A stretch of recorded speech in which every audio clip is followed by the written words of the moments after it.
Well, hi, I'm Leslie, and I'm 37 years old. I have two kids, a boy and a girl. Girl is my oldest, she's 3.5, and my son is 10 months.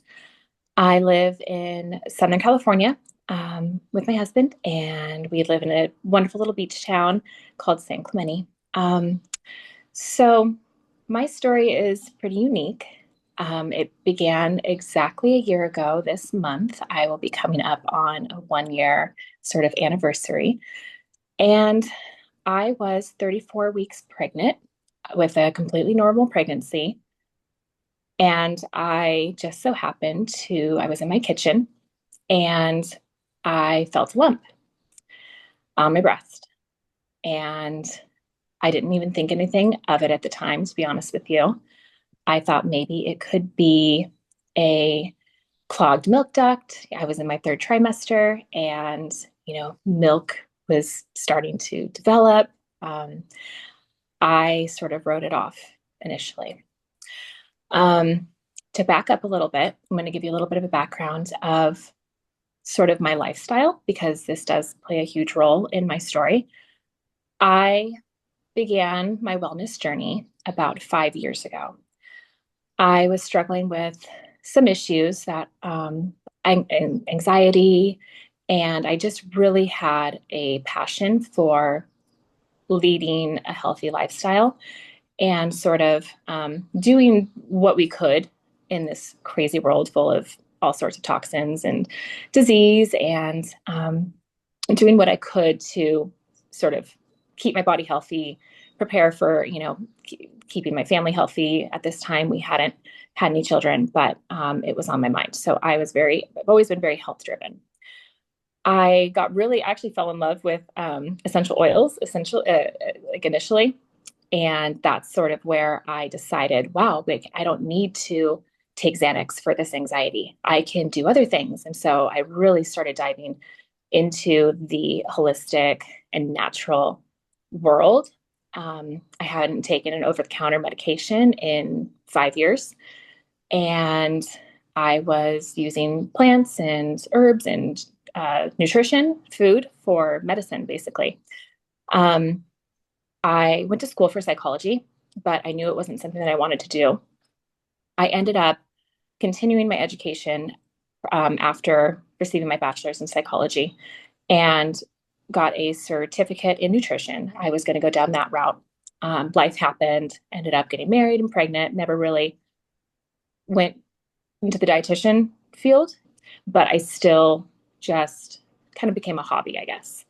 So I became a nutritionist. And then from there, a couple years later, I became a certified wellness coach and helping people make healthy choices was my passion. So for me, the last thing on my mind was disease because my biggest goal was to do everything I could to prevent disease. So back to finding the lump on my breast in my kitchen. I didn't really give it much thought that day, but I had an appointment with my midwife the next morning and figured I'd just bring it up to her, see what she thought. So I had my appointment with my midwife and brought it up to her, and she felt it, and she kind of thought, that's weird. I'm not quite sure what that could be, but I have means to do an ultrasound. Let's do it. Let's check it out. So she used her ultrasound on it, and we both just felt really weird about it. She didn't feel good about it at all. So she told me, go right away to this breast center that is in our area and just have them check it out. It's probably nothing, but have them check it out. So I went and had the ultrasound done there. And sort of the way that they don't really give you any information. The ultrasound technician is probably by law not able to really tell you anything. So I'm now starting to get a little concerned. And she says, I can't tell you what it is now, but we're gonna have to biopsy it to see sort of what's going on. So they scheduled me for a biopsy, and about a week later, I went back and had the lump biopsied, And then I had to wait about another week for my results. And the results came back that it was triple negative breast cancer. Oh, that's a very aggressive breast cancer. Yeah. And I didn't know anything about cancer. My father died of cancer, bladder cancer, but I wasn't really very close to him at that time. So cancer to me was just a completely foreign language. What does this mean? It hadn't even hit me yet that this was also going on while I was pregnant. I was sort of just completely stunned. Mm. So I was diagnosed at stage 2B. It hadn't gone to the lymph nodes or anywhere else, which is wonderful. But then it occurred to me once they started talking about treatment that, like, oh no, I'm pregnant. Like, what does that mean? I'm 34 weeks pregnant. I'm not. I still have some time. Am I going to wait? What are they going to want to do? So I ended up with choosing an oncologist who, she's around my age. So they recommended her because we could probably connect on, some different levels, being around the same age, sort of being peers. And so she decided that it would be in everyone's best interest of, me and the baby to wait to start treatment until after I delivered. So I obviously agreed. I guess in some cases, if you do get diagnosed within your, second trimester, usually is when they would recommend that you do chemotherapy while you're pregnant. And that to me, I'm so happy I didn't have to face that decision because I don't know, I wouldn't know what to do. Were you advised to be induced early to try to give birth sooner? Yeah. So as soon as I told them my plans for my birth, that I was planning on having a planned home birth with midwife, they definitely brushed that off. They were going to reroute me um, right away. And they, I met with one of my doctors who said, well, I know that your plan is to have a home birth, and that sounds beautiful. But, we really need you to probably be induced early at 37 weeks at full term, which to me, I don't, yes, it's full term, but my goal is 40 weeks plus. Yeah, and 37 weeks is not term. Yeah. 37 full weeks is term. But again, agreeing with you, 40 weeks is really term. Yeah. Yeah. So I already was just, um, it was quite wild. So they wanted me to be induced early. They wanted me to deliver with a high risk OBGYN. And I just sort of politely declined and said, listen, you don't know my midwife. My midwife is an angel. And if she, for one, she's going to be the person who is going to deliver this baby the best way that this baby is going to be delivered. We don't need to create a high risk situation out of a no risk situation right now. The issue is that there's a lump on my breast. There's no issue with my pregnancy. So I'm going to, as long as everything continues this way, and I'm going to continue with my plans for a home birth. You're not going to take that away from me, was my thought. I didn't say that, but that was my thought. I'm really glad that you said that, and I'm impressed because it sounds so normal to just say birth with a high risk doctor. But my first thought was, come on, why? Like this, obviously you were in a very high risk situation with your life, but it had nothing to do with your birth. So to put now a high risk OB in front of you is just going to increase the likelihood of intervention because that's how they work. Yeah, absolutely. And that was actually more of my approach that I took with them because I knew I couldn't really lead with emotion. So I led with more facts. And I explained that. I said, listen, the likelihood for a cesarean section is going to be increased if you try and induce me early. If you induce me early, I end up with a C-section, then it's going to be a longer recovery time before I can start treatment.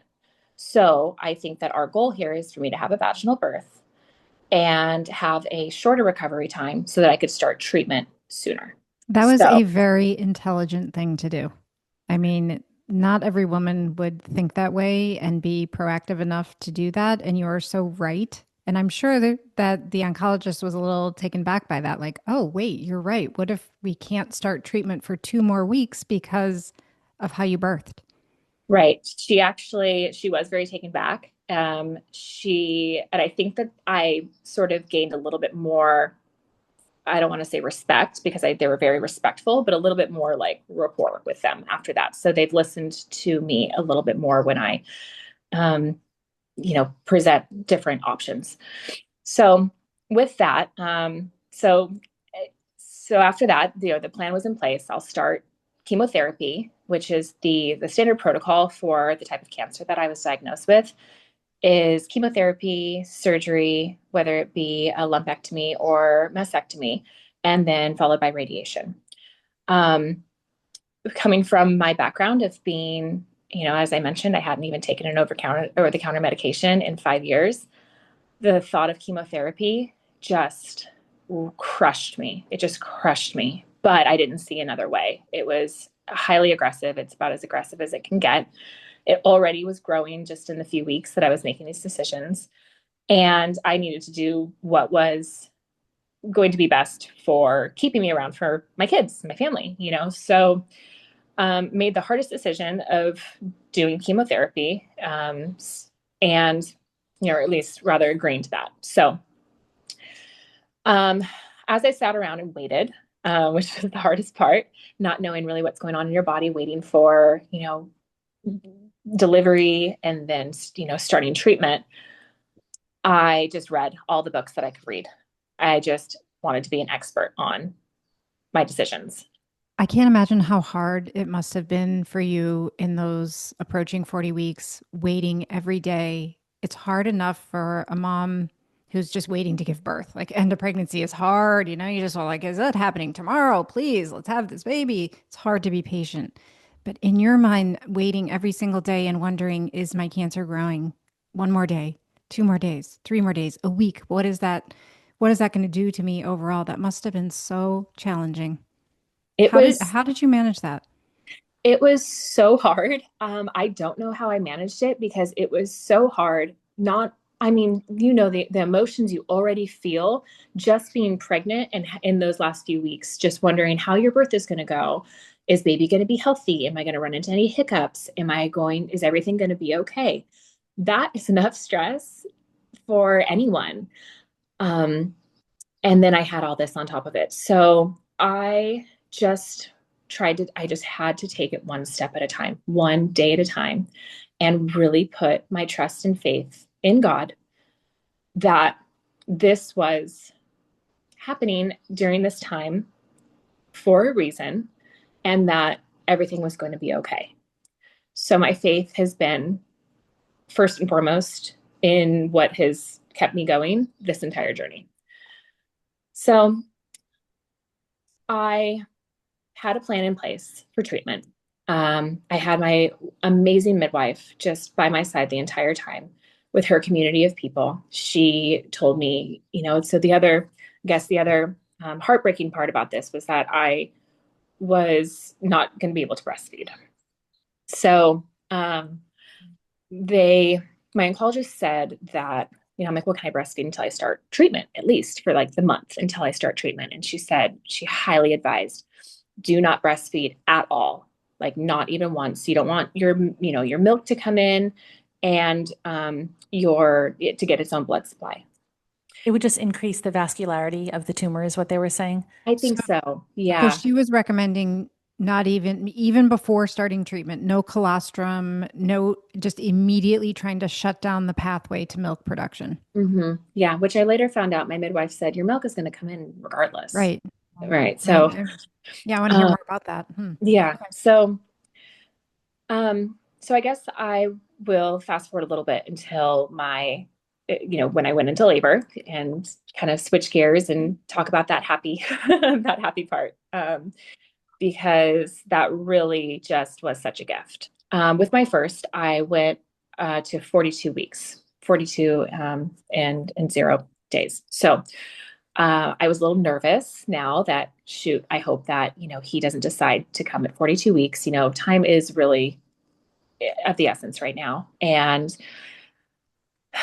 I was having conversations with my wife about natural induction, with my midwife about it. And we were kind of talking about it, but she said, let's just sort of see what happens. Just try to relax and, let's see what happens. So at 38 weeks, and I wonder if this is maybe, so the only thing that I could control, because I was seeing a functional doctor as well. So I decided, I guess I should include this. I decided that I was going to do both conventional and integrative. So I had a functional doctor and then my medical oncologist. With my functional doctor, she had me going on supplements. We were doing a bunch of blood work, trying to find, different holes, I guess, in my nutrition, and then starting on some natural remedies for cancer treatment, especially during this time while I was sort of in limbo, not able to start treatment. She wanted to start me on high dose vitamin C IVs and a couple other things, but I wasn't comfortable doing those while I was pregnant. So the only thing I really could do was my diet. So I changed my diet. I just completely went all in on my diet on, no sugar. The only carbohydrates I was eating was, in vegetables and no processed foods, all the things. So with that, I think that my baby decided that he wasn't really getting any fatter in there. So he decided to come 2 weeks early, which was such a blessing. I went into labor around midnight on July 28th, and my water broke, which was so interesting, so different from my first. My water didn't break until I was in transition with my first. So my water broke, and it was a slow leak, and so I kind of brushed it off and thought, well, it's midnight. I'm tired. Like, I'm exhausted. Let's go to sleep and we'll, see if it picks up tomorrow.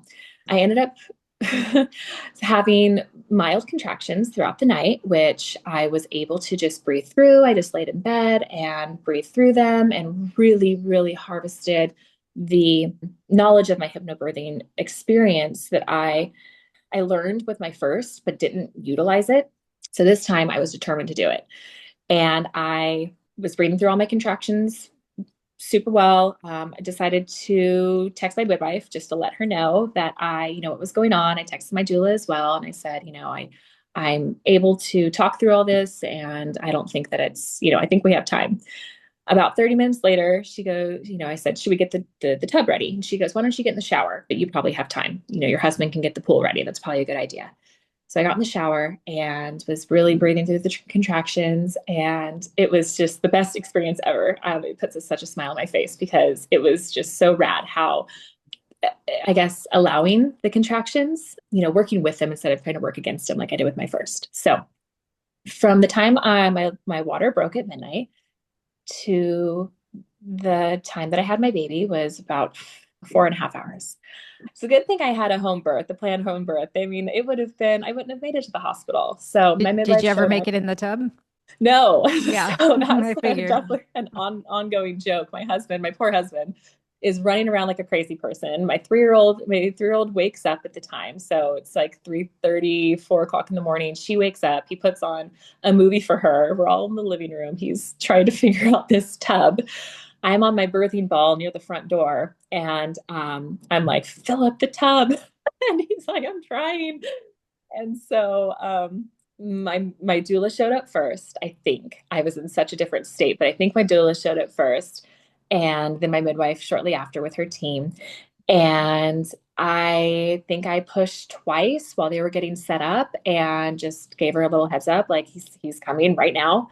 And yeah, they were there for about 15 minutes before he arrived. And so it was just the most beautiful, wonderful experience. It was such a gift from God that I had this beautiful, beautiful birth at home, just like I wanted, amongst all the chaos and all the sort of derailing, of my health. And early, and 2 weeks early. And That two was a weeks gift. early. And two When weeks you early. said 2 weeks early, did you mean compared to when your daughter came at 42 weeks, or do you mean 2 weeks before your due date? Did your son come at 38 weeks? He came at 38 weeks. Wow. Yeah. Yeah, Yeah. very lucky. And he was 6 pounds, 0 ounces. So he was little, but he was still good sized. So he was healthy. Everything was good. And I got to spend some time just one-on-one, with him. Now I have this baby. We did it. I'm sort of straddling enjoying postpartum, but then also being scared of what's next. So that was probably the most difficult time, but I decided to shut everything out. I actually didn't even respond to my oncologists and my conventional medical team's emails for a few days because I needed that time with baby. I needed that time for me and for him just to, I knew what I was going to be robbed of, I guess. And I just said, this can wait, this is important. So I took about a week and a half, and then I kind of started, getting back on the ball and responding to things because what people don't realize is when you have a cancer diagnosis is they keep you busy, man. I had appointments like 3 to 4 appointments every day for weeks on ends. And granted, I took the approach where I was seeing a functional doctor too. So those were added appointments. But I mean, you're getting blood work, you're going in for consultations, you have to have a consultation with the surgeon. And it was so much. It was so much. So I was about, just a few days postpartum going to, an appointment with my oncologist. The hardest part was really, they don't allow children. So I had to be away from my brand new baby for all these appointments. And it was tough. It was really, really tough. The most heartbreaking part was having to stop breastfeeding. So I decided against my oncologist's wishes to breastfeed for at least 2 weeks, just 2 weeks until I absolutely had to start doing at least the holistic side, the IVs of vitamin C and the different sort of repurposed drugs that I was doing with my functional doctor. So just to clarify, you did 2 weeks of exclusive breastfeeding before you decided to just wean. Yeah. Yeah. Amazing. Okay. Yeah. So I did 2 Good for you. weeks and quitting was, I mean, that was probably the hardest thing was quitting breastfeeding. So If good. your life weren't on the line, you wouldn't Exactly. have. It had to be a life Diet. was on the line. It just goes to show that mother in you that just still did that and you still followed that instinct. I mean, it's so sad that you had to stop, but it's such a success that you did it, even though they said not to. I had to. So you And I made, go ahead. That was a you just powerful move. normally women feel guilt when they stop, but in your Mm. case with your life in your hands like that, I mean, what were you feeling when you stopped? Was it guilt or was it some other emotion that you were feeling? It definitely wasn't guilt because I knew Right. that I needed to be around for my kids. So what was it? It was um it was more so a feeling of being robbed. Yeah. Yeah. So Sadness. sadness. It's Yeah. unfair. It just feels unfair. Yeah. Timing was extraordinary after for a woman who took such good care of herself on top of it. The whole thing is an unbelievable story. The whole thing was just shocking every single day. Every single day was just like, what is going on? Um, So I stopped breastfeeding. My amazing midwife and her large community, she pulled together and said, "Don't worry, we're going to have breast milk, donor breast milk for you for as long as we can. We're shooting for a year." Wow. Which, Oh my God. which man, the milk started pouring in. I Wow. was Talk so, about a village, right? I Oh, I mean, have this is, goosebumps. I have me goosebumps. too. yeah, I just got full Too. body chills. Me yeah, too. just complete strangers just texting me nonstop. What's your address? I'm dropping off for you. What else can I bring? Can I bring a meal? So they would come with bags and bags of breast milk and a meal. And it was just, gosh, I just can't believe, it was the most wonderful thing that I could have ever asked for. Out of curiosity, this is an aside. Are you someone who basically spent most of your life giving? Because sometimes I feel like life can force us to receive, and I feel like your life forced you to receive. Is there an earlier part of your life story where you just basically were not much of a receiver and you were usually giving, or would you say you were usually pretty balanced in that? So it's funny that you say that because that crossed my mind. It actually was a little bit different. So I grew up without anything. We grew up a family of 7 children, very poor. So I never really felt that I had the ability to give anything to anybody. So I was always receiving, but I never wanted to be the charity person. So that was something that I carried into my adulthood. I wouldn't accept help from anybody. And I had a hard time accepting, gifts or help or anything, because I never wanted to be, um, a charity sort of person. And so that was something that I had to really change. I had to let people help me. Um, and the whole time I was taking notes on, okay, I was never able to really help anyone and so I was taking notes on how to love people, how to give, how to be there for people. So this really was a learning curve for me, and I was just taking notes. How to love people, how to give, how to do this for someone else, like how to pass this along, how to be this person, this wonderful person for me to someone else. So that was huge. So I had about 3 weeks. Basically, we're waiting until the bleeding stopped until I started chemotherapy. And I did 5 months of intense chemotherapy, lots of ups and downs. It ended up actually failing me twice. I think partially because my body wasn't ready. It was still recovering from giving birth. All of my blood markers were low from, giving birth and then being postpartum and bleeding for about 3 weeks to a month. So I didn't really have the strongest leg to stand on starting chemotherapy. So I had one delay that caused the chemotherapy to stop responding. And then they moved me on to the second chemotherapy. They said, well, this one's not working anymore. So let's just move you to the second one because it's stronger. It's for sure going to take care of it. It's going to annihilate it. They promised me it was going to annihilate it, and it was going to, take basically reduce the tumor to such a small size that it was going to be almost non-existent. That didn't happen. I did one round of this chemotherapy, which is the strongest one they have for breast cancer. And I ended up in the hospital with hypercalcemia. Not quite sure what caused it, but this delay now in treatment caused it to be resistant to this one as well. I resumed the last three rounds of this chemotherapy, and before we realized it wasn't working as well. So I had a lumpectomy surgery, and by the time I went to surgery, it was actually bigger than it was before I started chemotherapy. So Oh my God. that was Wait a frustrating. minute. We just need a minute here. It was bigger. Yeah. Yeah. It was It big. hadn't been working at all. How do No. you, I have theories in my mind that don't matter right now, but just how do you explain that?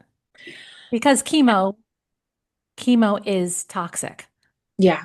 So that is the flip side of it. We're adding toxicity to a disease that thrives on toxicity. Right. So how Right. do you explain the tumor getting bigger during your treatment? This is unbelievable. I know. I So know. how do you make sense of it? What would you say about why it got bigger?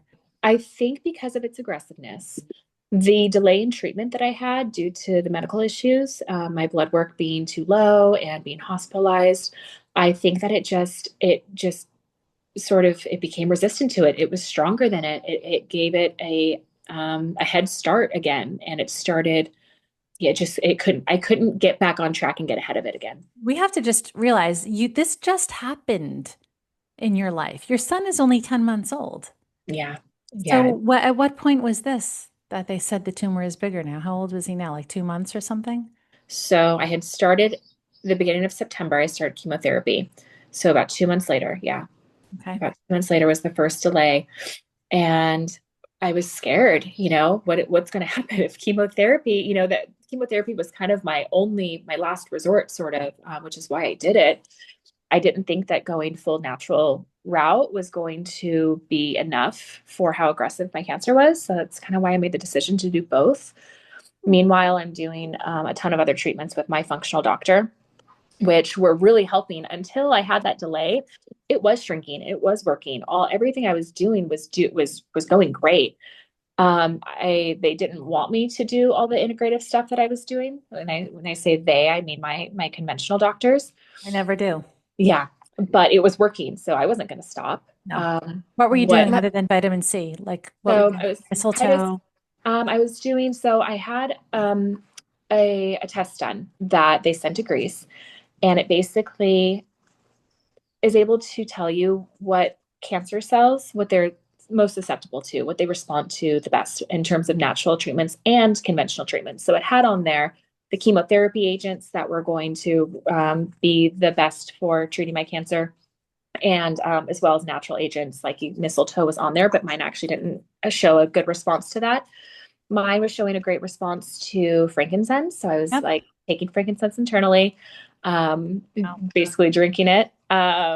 Frankincense, We're artisanate. talking about essential oils Yeah. Mm-hmm. for Yeah. treating cancer. Oh yeah. Uh-huh. Yeah. Frankincense is powerful. Yeah. There's actually, there's places down in South America that do IVs of frankincense for cancer treatment. Mhm. It's kind of interesting. So, like they do vitamin C. So, I was doing all the natural remedies that were on this test. So, we were very strategic about it.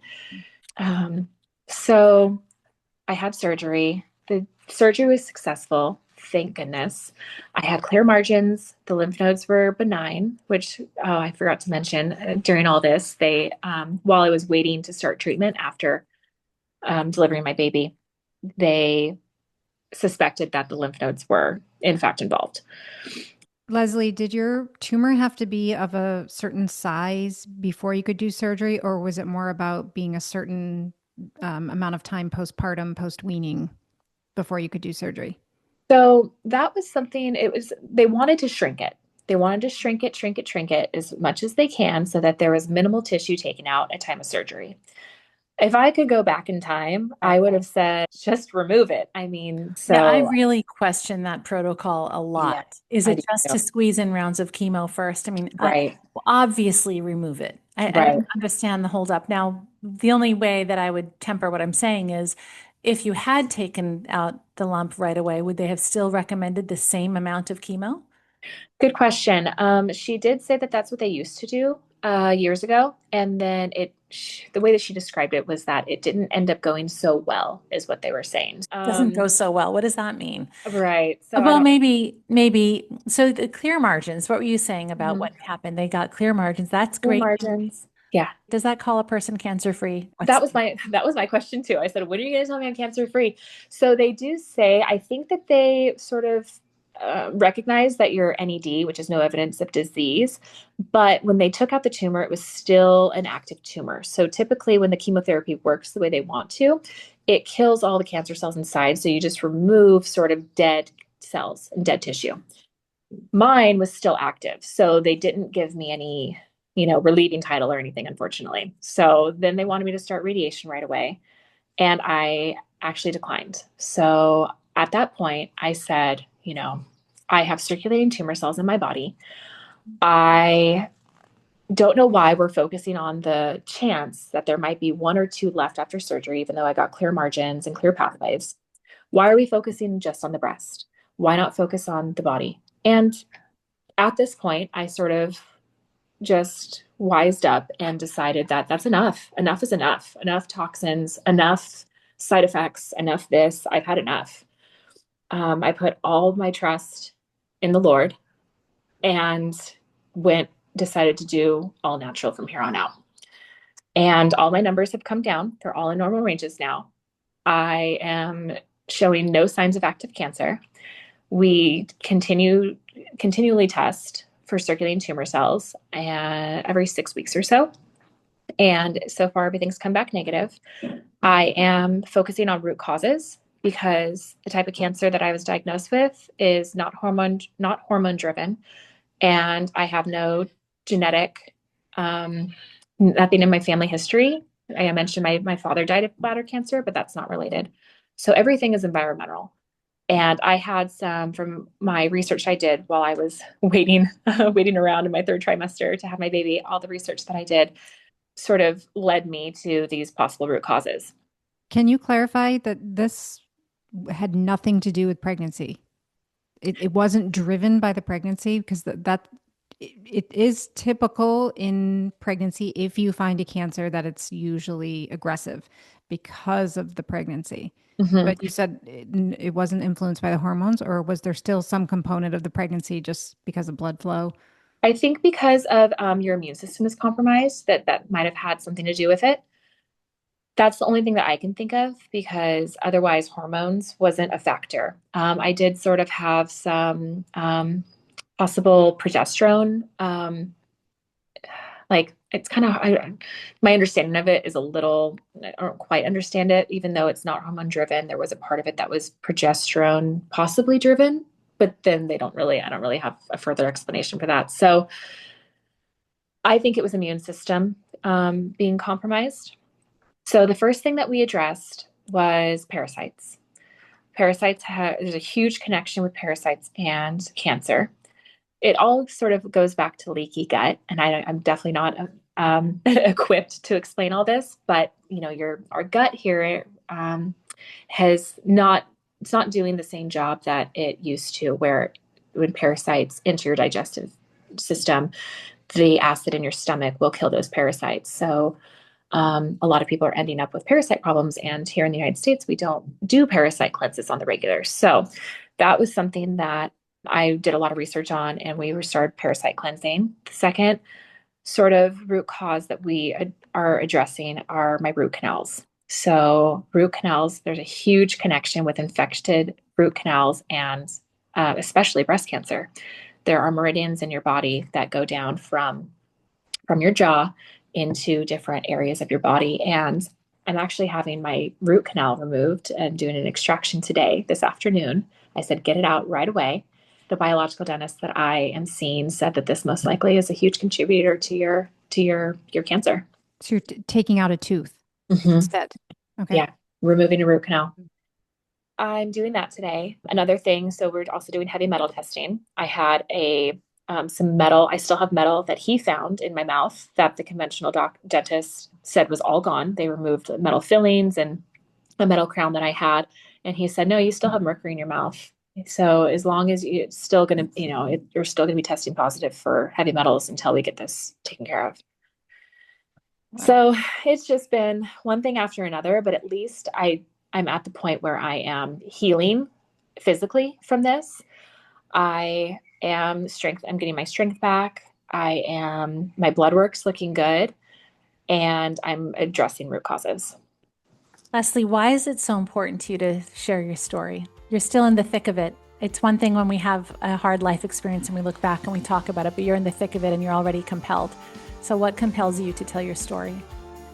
I think mainly because I experienced what it's like to get a diagnosis out of nowhere and realize that you have to be the expert at this because you're your own advocate.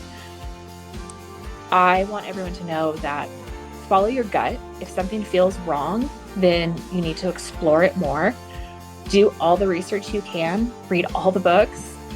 Don't make a decision out of fear. Make a decision based off of evidence and surety that you know that you're doing the right thing for you and your body. You are not a generalization. Standard of care isn't tailored to you and your own specific needs and your own specific body. So the importance of talking about this with everybody and letting everyone know that there are options is my goal. And prayer. And lean into your faith. Trust in God, trust in the Lord with all your heart, because He will not let you down.